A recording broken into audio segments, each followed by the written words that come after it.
الاعتراف بالفائدة العظمى، الفائدة الأولى. وهنالك إذن اعتراف بأن احتضان العمر هاما جدا.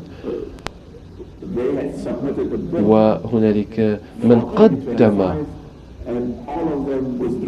أو كان هنالك انسحاب للجميع البلدان الخاصة ب 2025 لتمكين المغرب والبلدان الإفريقية التي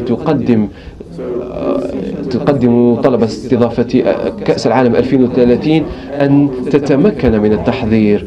وبالتالي فكان هنالك تجاذب، كان هنالك نقاش حول هذه المسألة. وبالتالي فإن كأس إفريقيا 2025 ستقام في المغرب، فلنصفق للبلد المستضيف.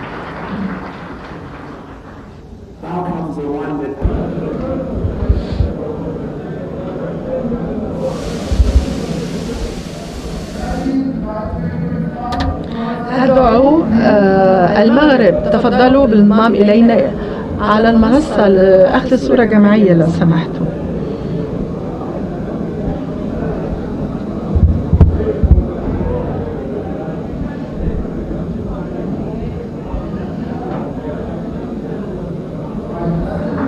هذه صورة جماعية.